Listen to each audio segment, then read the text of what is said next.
Bismillahirrahmanirrahim. Assalamualaikum warahmatullahi wabarakatuh. Alhamdulillah wassalatu wassalamu ala Rasulillah wa ala alihi wa sahbihi wa man walah wa ba'du. Fa ya ibadallah usi nafsi wa iyyakum bitaqwallahi faqad fazal muttaqun fala tamutunna illa wa antum muslimun. Faqala ta'ala ya ayyuhalladzina amanu taqullaha haqqa tuqatih wa la tamutunna illa wa antum muslimun. Teman-teman sekalian, saudara-saudariku, alhamdulillah kembali kita diberikan nikmat oleh Allah Subhanahu wa taala. Yang paling besar adalah nikmat hidup sampai saat ini.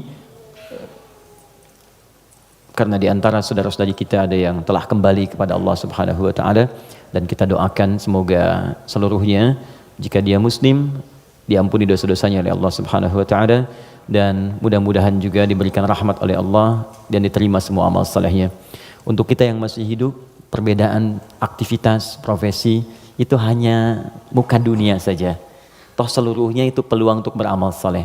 Saya lihat sebagian teman-teman kemarin ada yang dilantik di dewan, ada yang sebagian lagi beraktivitas, ada yang ke Palu, ada yang ke beberapa tempat, ada yang berdagang, berbisnis.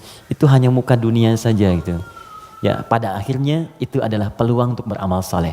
Jadi dimanapun kita beraktivitas, maka tenunlah kebaikan di situ, karena mungkin Allah berikan amanah di situ kita bisa berbuat baik, dan di situ surga yang bisa kita raih.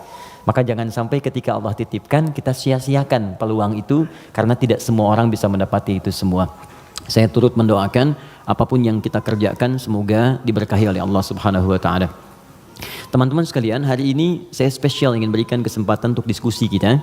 Kita tanya jawab hari ini supaya lebih luas dan ada jeda dulu dari apa yang kita bahas dari tema-tema yang lalu, sehingga barangkali temanya bisa lebih meluas untuk diskusi, dan persoalan-persoalan yang kita hadapi mungkin bisa lebih banyak di-share dan diberikan solusinya berdasarkan pandangan Al-Quran dan Sunnah Rasulullah SAW. Sebelum kita buka untuk diskusi ini, tadi dibacakan Al-Fatihah. Saya sedikit saja ingin share dari tinjauan ilmu Al-Qurannya. Al-Fatihah itu satu surat yang sangat istimewa di dalam Al-Quran. Semua punya keistimewaan surah Al-Quran tanpa kecuali. An-Nur itu surah cahaya. Jadi kalau teman-teman ingin dibimbing oleh Allah punya cahaya dalam hidup, ya cahaya dalam berperilaku, bagaimana Allah membimbing kita supaya pandangan kita dapat bimbingan dari Allah, pendengaran dapat bimbingan. Itu ada 10 bimbingan utama di surah An-Nur. Ada cahaya di alam kubur, itu surah Al-Mulk. Orang yang biasa senang baca surah Al-Mulk, nanti itu diberikan cahaya ketika dia masuk di alam kuburnya. Silakan kalau nggak percaya buktikan rajin Al-Mulk, nanti saat masuk ke alam kubur akan terasa gitu. Kemudian ada lagi yang saat di hari kiamat, surah Al-Baqarah dengan Ali Imran. Al-Baqarah Ali Imran itu spesial, dia bisa jadi pelindung saat ketegangan hisab. Ada yang suasana tegang, orang udah nggak peduli, yang penting pengen dihisab aja. Ya, nanti ada 7 golongan santai aja, tapi di tenda besar. Santai. Ya, sab'atun yadhilluhumullahu fi dhillin yauma la dhilla illa dhilluh. Ada 7 golongan yang saat di hari kiamat tenang aja mendapat naungan Allah, saat semua umumnya orang gelisah. 7 golongan ini ada al-imamul adil, imam yang adil. Ada kemudian yang paling indah itu rajulun, seorang laki-laki, atau syambun qalbuhu muta'alliqan bil masajid. Ada orang yang lekat dengan rumah Allah. Jadi pengennya tuh ke masjid, pengen baca Quran di masjid, pengen itikaf. Ada syabani yatahabbani fillah, 2 orang yang bersahabat karena Allah. Cari sahabat-sahabat yang dekat tuh bisa saling mengingatkan, itu bersahabat sampai ke surga nantinya. Ada hadisnya. Ya, misalnya yang perempuan akhwat dengan akhwat, yang laki-laki ngingetin, yuk bangun tahajud yuk, gitu kan? Yuk baca Al-Quran, ayo kita ke majlis ilmu. Terus kalau ada berbuat yang kurang diingatkan, itu nanti di akhirat disatukan bahkan sebelum dihisab. Santai. Nah, tapi itu tendanya besar. Keluar dari tenda itu mustahil, tapi ada 1 golongan yang bisa jalan-jalan saat hisab. Keluar dari tenda itu jalan aja. Dialah pecinta Al-Baqarah dan Ali Imran. Ahli Al-Baqarah dan Ali Imran. Hadisnya sahih di Al-Bukhari. Ka'annahuma ghamamatan. Orang yang sering baca, bukan spesifik hafal ya, ingat, bahkan baca. Dia mencintai Al-Baqarah, cinta Ali Imran, sebelum tidur dia baca. Dia telaah itu. Itu nanti keduanya menjadi pelindung. Ka'annahuma ghamamatan. Jadi saat lelah, penat, padat, panas, itu jadi pelindung di atas kepala ya. Nah, kalau Anda punya bukunya Al-Imam An-Nawawi, namanya At-Tibyan fi Adab Hamalatil Quran. Jadi sebelum menulis Al-Arba'in 42 hadis, pernah dengar? Ada Riyadus Shalihin 1896 hadis, beliau menulis namanya At-Tibyan fi Adab Hamalatil Quran, bagaimana bercengkrama dengan Al-Quran, ada petunjuknya. Nanti ada di halaman 52 terbitan Darun Nafais paling kanan pertengahan. Itu dikisahkan orang yang senang sebelum tidur baca Al-Baqarah. Saking senangnya di kebiasaan. Dan itu saking dekatnya dengan surat itu, dia tertidur satu masa belum sempat baca Al-Baqarah. Tiba-tiba dalam tidurnya kaget, dia bangun mimpi, terus tangannya tersenggol kawannya. Kawannya kaget, bangun juga, dia tanya, "Mas Bika, kenapa kamu begini?" Kata kawan yang tadi, "Wallahi ra'aitul fil manam laqad natahatnil baqarah." Tadi saya di mimpi, di tidur saya mimpi, saya diseruduk Al-Baqarah. Al-Baqarah kan sapi betina gitu kan. Nah, diseruduk, bangun, kamu belum baca saya gitu. Nah, itu sampai begitunya gitu ya. Jadi kalau Allah sudah sayang dengan seorang hamba, terus dia dekat dengan Al-Quran, maka Al-Quran itu akan menjaga kita. Nah, Al-Fatihah dia spesial. Al-Fatihah itu kan ada alnya ya. Ya, Fatihah itu artinya pembuka. Oh, ini kelihatan? Belum saya tulis. Masya Allah, imannya kuat banget, belum ditulis udah kelihatan. Wah, luar biasa. Ya, semoga Allah ampuni dosa kita. Fatihah. Oke. Sini baik-baik, fokus. Fatihah itu artinya pembuka, bukan sekedar pembuka, tapi pembuka semua ragam kebaikan. Semua jenis kebaikan.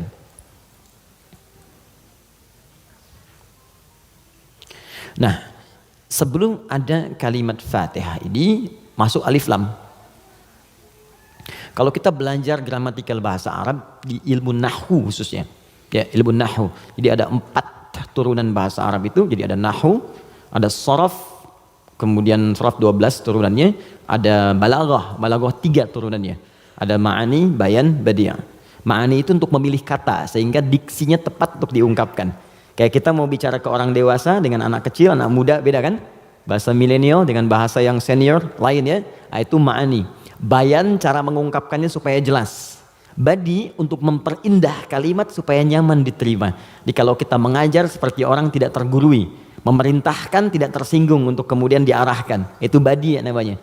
Sama kayak Anda memuji, saling puji ya. Kamu cantik deh, itu biasa. Tapi kalau kita katakan rembulan pun kalah oleh pesonamu saat ini, itu badi namanya. Silakan bikin status. Arud. Yang terakhir arud. Arud itu sebetulnya ilmu untuk bikin puisi di Arab. Ada 16 rumusnya. 16. Jadi disebut bahar namanya. Ada tawil, tawilun lahudun al-buhuri fadailu fa'ulun mafa'ilun fa'ulun mafa'ilu. Ada rajaz. Ya mustaf'ilun mustaf'ilun mustaf'ilun mustaf'ilun mustaf'ilun mustaf'ilun. Sautus safiril bulbuli hayyaja qalbi thamili al-ma'u wa zahrum ma'a zahri lahdil muqali fa anta yasali dari wa sayyidi wa maulali fa kam tayyibuli wa zaidun uqayqali qataftuhu min wadatin fi hadhar rajuli fa qala la la la faqad ghada muharwili wal walad wali ya wailali fa qultu la tuwalwili fa bayyinu lu'lu ali qalat lahu hina kadza in radidul muqali kahatan ka khailali tabtabitam tabtabuli. Coba diulang. Itu orang Arab. Cuma nanti belakangan itu bisa jadi rumus untuk bisa membedakan cara baca Quran dengan cara bacaan di luar Quran. Bisa. Di puisi itu kan puisi Arab ada qasidah namanya. Ya qasidah itu asalnya bukan yang pakai rebana, bukan. Ya qasidah itu kalau puisi ada 7 bait disebut qasidah. Misal, rumusnya madid, mufa'alatun fa'ilatun tala'al badru 'alaina min thaniyatil wada', itu asalnya qasidah. Dari bait puisi rumusnya madid. Ya, tapi orang jahiliyah dulu pun saat masuk Islam itu nggak pernah baca Quran dengan langgam-langgam ini. Ya pernah ada riwayat sampai Nabi misalnya imam baca Quran dengan madid.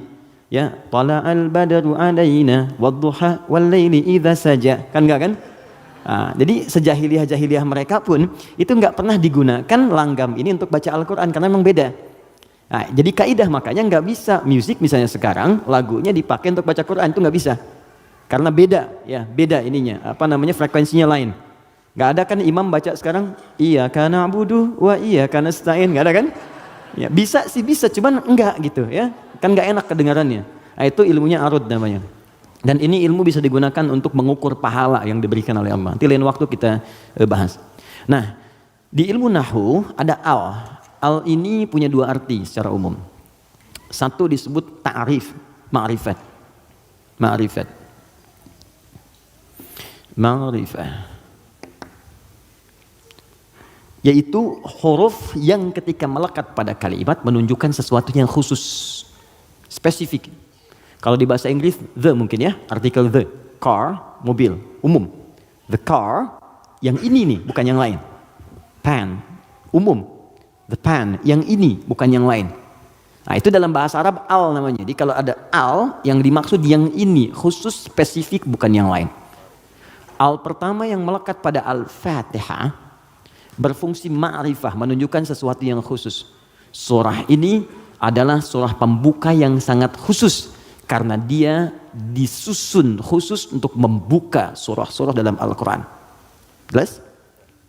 Semua ayat Quran itu baik, dan pembuka kebaikan di ayat-ayat Quran disebut dengan Al-Fatihah. Jadi kalau Anda belajar Al-Fatihah dengan baik, maka Anda akan temukan bahwa surah ini khusus ditempatkan membuka untuk semua untayan ayat-ayat Al-Quran. Yang kedua, al di sini kenapa disebut Al-Fatihah? Karena surah ini khusus ditempatkan untuk membuka bacaan dalam sholat. Jadi ketika kita mulai takbir, Allahu Akbar, rukun bacaan pertama dalam sholat itu Al-Fatihah. Jadi kalau bapak, ibu, teman-teman, ikhwan, akhwat tidak baca iftitah, itu sholatnya masih sah. Karena sunnah hukumnya.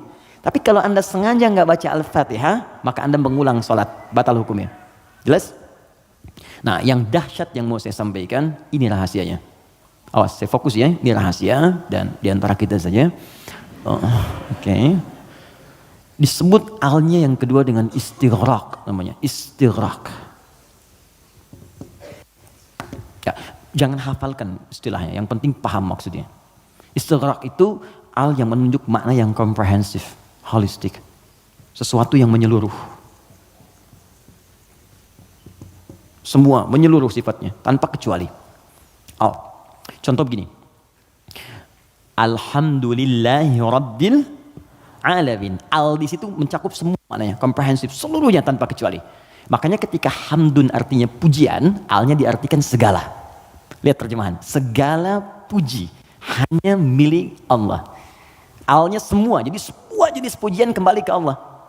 Nah konsekuensi fikihnya, kalau kita katakan semua pujian hanya milik Allah, berarti jangan mengambil bagian dari pujian itu, sehingga berkuranglah sifat pujian kita kepada Allah.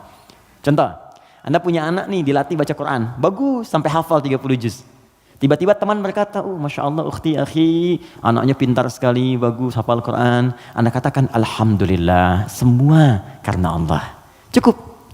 Jangan tambahkan lagi. Kalau Anda tambah, berkurang pujian itu.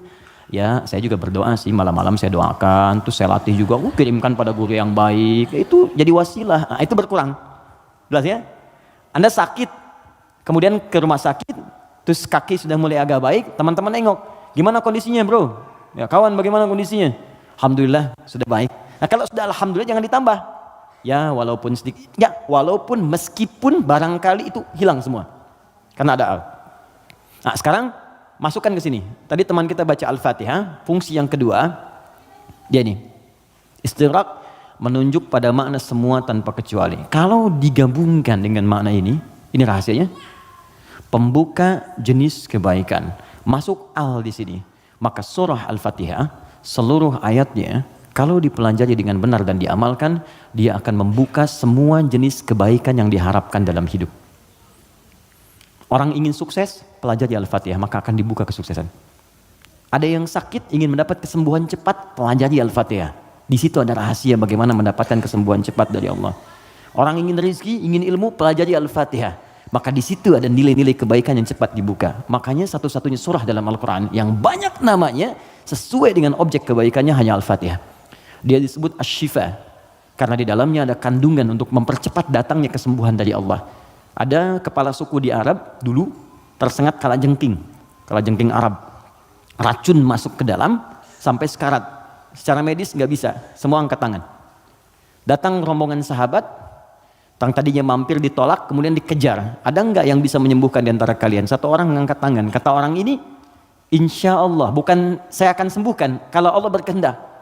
Dibawa orang ini kemudian menghadap pada kepala suku tadi, dilihat kondisinya, dibacakan Al-Fatihah, hanya sekali baca, tidak diulang, tanpa wasilah apapun, begitu dibacakan, selesai baca, sembuh orangnya. Nah, ini pembuka semua jenis, makanya dalam setiap keadaan seringkali dibaca Al-Fatihah, Fatihah, Al-Fatihah. Tapi persoalannya, kok orang dulu bisa sekali baca sembuh, orang sekarang ratusan ribuan kali nggak sembuh-sembuh gitu. Persoalannya apa? Nah, rahasia Al-Fatihah ada di ayat kelimanya. Ini yang mau saya sampaikan, ini hadis qudsi di sini. Ya. Ayat kelima, yuk kalau kita hitung dari Bismillah, Bismillahirrahmanirrahim, Alhamdulillahirabbil alamin, Arrahmanirrahim, Maliki yaumiddin. Kelima, Iyyaka na'budu wa iyyaka nasta'in. Saya bacakan hadis qudsinya, ini yang mengiringi ayat ini saat diturunkan. An Abi Hurairah radhiyallahu taala anhu qala, dari riwayat sahabat Abu Hurairah, semoga Allah meridhai kepadanya, qala Rasulullah SAW, saya mendengar Rasulullah SAW berkata, qala Allah azza wa jalla, kata Nabi, saya mendengar Allah menyampaikan di hadis qudsi, qasamtu shalah baini wa baina abdi, saya bagi salat kepada dua bagian antara aku dengan hambaku, wali abdi ma sa'al, dan kalau hambaku benar menunaikan tugasnya, maka aku akan kabulkan apapun yang ia minta pada saat itu. Nah, ketika menyebut kalimat salat, ternyata yang disebut Al-Fatihah. Idza qala al-'abdu, jika seorang hamba benar membaca alhamdulillahi rabbil alamin, qala Allahu azza wa jalla, maka Allah akan menjawab, hamadani 'abdi, hambaku sedang memujiku sekarang. Idza qala al-'abdu ar-rahmanir rahim, jika seorang hamba berkata ar-rahmanir rahim, qala Allahu azza wa jalla, Allah menjawab, asna alayya 'abdi, hambaku sedang menyanjungku sekarang. Idza qala al-'abdu maliki yaumiddin, jika hamba membaca maliki yaumiddin, qala Allahu azza wa jalla majjadani 'abdi, maka Allah langsung menjawab, hambaku sedang mengagungkanku sekarang. Gini, maksud kalimat ini di pembuka yang 4 ini, kata para ahli hadis, salah satunya ingin memberikan gambaran kepada kita bahwa setiap beraktivitas rasakan kita dipersaksikan oleh Allah. Itu poinnya. Saya ulang ya. Kalau Anda ingin mendapatkan janji dari kemuliaan Al-Fatihah ini, maka rumus yang pertama, kata para pakar hadis, rasakan setiap kali kita berinteraksi, sekalipun hanya berkata itu, rasakan Allah mengawasi kita. Itu yang disebut ihsan namanya. Apa namanya? Ihsan. Itu ada di hadis Muslim, nomor hadis yang ke-8, paling kiri sebelah atas. Hadis Muslim. Nomor hadis yang ke-8. Di Al-Arba'in, nomor hadis yang kedua. Riwayat Umar bin Khattab. Ihsan an ta'budallaha ka'annaka tarah fa illam takun tarahu fa innahu yarak. Perhatikan baik-baik. Anda jadikan, kata Nabi, ini rumus cepatnya, kalau semua hidup ingin dimudahkan oleh Allah, semua ingin dibuka kebaikannya, maka pertama jadikan semua aktivitas kita sebagai ibadah. Itu poinnya. Yuk teman-teman yang kerja, niatkan ibadah. Kalau Anda cuma kerja aja, jangankan Anda yang belum beriman pun kerja juga. Coba cek. Anda bisnis, dia bisnis. Bisnisnya sama dengan Anda. Anda kerja, dia kerja. Kerjanya sama dengan Anda. Di kantor yang sama, jamnya sama, pekerjaannya sama. Dia belum beriman, Anda beriman. Pertanyaan saya, yang membedakan iman Anda dengan dia yang belum beriman apa? Maka kata Nabi, mesti ada bedanya. Bedanya itu adalah, jadikan pekerjaan kita diniatkan ibadah. Itu poinnya. Makanya setiap pekerjaan kita itu pasti melekat doa di dalamnya. Untuk menjadikan pekerjaan jadi ibadah. Silahkan cek. Cuma dalam Islam ya, dan kita hormati yang lain. Oke, jangan mencelanya apapun, kita hormati, tapi kita yakini untuk menunjukkan Islam itu agama yang benar. Cuma dalam Islam yang seluruh aktivitasnya bersanding dengan doa. Dari bangun tidur sampai tidur lagi. Coba lihat. Bangun tidur kita ada doanya enggak? Ada. Cek. Yang lain tidak. Bangun tidur kita ada doa. Makan ada doanya? Ada. Minum? Ada. Berpakaian? Ada. Bahkan maaf ya, urusan ke toilet pun ada doanya. Bahkan kakinya diatur. Masuk toilet kaki kiri, keluar kanan. Beda dengan ke masjid. Masuk masjid kaki kanan, keluar kiri. Doa masuk keluar beda. Tuh, bekerja ada doanya. Even kita tidak tahu doanya pun, kata Nabi cukupkan dengan kalimat Bismillahirrahmanirrahim. Kullu amrin dzibalin la yubda'u fihi bi Bismillahirrahmanirrahim fahuwa abtar. Setiap perbuatan baik yang tidak diiringkan kalimat Allah di dalamnya, minimal Bismillahirrahmanirrahim. Paling singkat Bismillah. Minum Bismillah, makan Bismillah, ya bekerja Bismillah. Itu kalau kita nggak ungkapkan itu mohon maaf, nilai ibadahnya hilang. Ya. Nah, apa manfaat menjadikan aktivitas kita ibadah? Di antara manfaatnya, kalau kita menjadikan itu ibadah dan kita merasa disertai, diawasi oleh Allah, maka mustahil Anda akan mengerjakan yang buruk dalam hidup. Mustahil. Ini ada minuman ditawarkan pada Anda. Dan Anda merasa saat akan minum ini, Allah mengawasi kita. Maka mustahil Anda akan menyentuh minuman yang tidak disukai oleh Allah. Mustahil. Demi Allah saya katakan. Nggak akan pernah Anda minum minuman yang dilarang, bahkan mengucapkan kalimat bismillah. Udah minum aja dulu whiskinya pakai bismillah biar dosanya kurang dikit. Nggak bisa. Mustahil. Nggak akan Anda sentuh.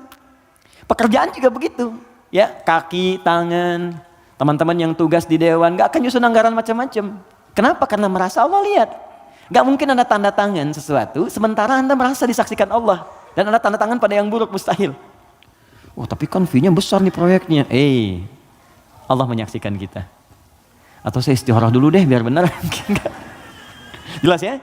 Nah, kalau kita merasa disaksikan Allah, kemudian kita berada di track yang benar untuk mengerjakan kebaikan. Jadi dari mulai kepala sampai kaki itu semua baik. Melihat baik, karena takut begitu melihat yang salah Allah lihat nih, malu. Mendengar baik, melangkah baik. Ketika kebaikan ini dijaga, maka terbukalah semua pintu kebaikan. Ini maksudnya. Maka ketika Anda jadikan ibadah, maka perhatikan kalimatnya. Idza qala al-'abdu, ketika hamba sampai pada kalimat iyyaka na'budu. Ya Allah, kepadamu saja, untukmu saja. Perhatikan cara menerjemahkannya. Kami beribadah. Maksudnya kami jadikan semua aktivitas kami sebagai ibadah hanya kepadamu saja. Salat kami hanya untukmu. Puasa kami hanya untukmu. Bekerja pun kami niatkan mendapat ridhamu. Tidur pun kami niatkan mendapat ridhamu. Makanya sebelum tidur kita ada doanya. Kan? Jika Anda benar mengucapkan kalimat ini, iyyaka na'budu, dan kita praktekkan dalam hidup, perhatikan. Wa iyyaka nasta'in. Ya Allah, saya seorang hamba yang pasti punya persoalan dan butuh pertolonganmu. Kalaupun saya punya masalah, pasti saya hanya akan minta kepadamu. Lihat jawabannya. Hadza baini wa baina abdi. Langsung dijawab oleh Allah tuntas. Ini perjanjian antara aku dengan hambaku. Wali abdi. Kalau hambaku benar komitmen dengan perkataannya, mengerjakan semua aktivitasnya sebagai ibadah kepadaku, masalah apapun yang dia minta, aku akan kabulkan. Hadis qudsi. Apapun yang dia minta, aku akan kabulkan. Bahkan ada orang yang belum minta sudah diberikan oleh Allah Subhanahu wa taala, bergantung pada level ibadah yang ia kerjakan. Semakin tinggi, semakin kuat. Nah, kalau Anda kumpulkan jumlah ibadah ini, ada sholat, ada puasa, Anda tingkatkan, infak, baca Quran, semakin ditingkatkan semakin tinggi, maka kumpulan ibadah ini disebut takwa namanya. Apa namanya? Takwa. Karena itu ketika Quran menyebutkan kalimat takwa, pasti bersanding dengan ibadah. Coba lihat, sholat ibadah bukan? Kalimat sholat dibuka dengan takwa. Dzalikal kitabu la raiba fihi hudal lil muttaqin. Al-Baqarah ayat 2. Siapa orang takwa di sini? Ayat 3. Alladzina yu'minuna bil ghaib wa yuqimunas shalah. Oke, teman-teman, kita puasa. Puasa disandingkan dengan takwa. Al-Baqarah ayat 183. Ya ayyuhalladzina amanu kutiba alaikumus syiyam kama kutiba alal ladzina min qablikum la'allakum tattaqun. Yang kemarin haji, semoga Allah terima hajinya. Yang umrah, semoga yang belum segera berangkat insyaallah, ya. Yang nggak cukup dengan amin, nabung, siapin schedule yang baik. Oke, sekarang lihat. Kita haji yang umrah, itu muaranya takwa. Buka Quran surah kedua, ayat 197, paling kanan sebelah atas. Al-hajju ashhurum ma'lumat, faman faradha fihinna al-hajja fala rafatha wala fusuqa wala jidala fil hajj wa ma taf'alu min khairin ya'lamhu Allah wa tazawwadu fa inna khairaz zadi taqwa. Semua takwa. Nah, rahasianya di sini. Kenapa kita diminta salat, puasa, zakat, takwa? Karena ternyata takwa itu wasilah untuk mencapai harapan yang kita inginkan. Buka Quran surah kelima ayat 35, paling kanan sebelah bawah di mushaf. Quran surah kelima Al-Maidah ayat 35. Saya kasih rumus cepat, setelah ini kita diskusi. Oke.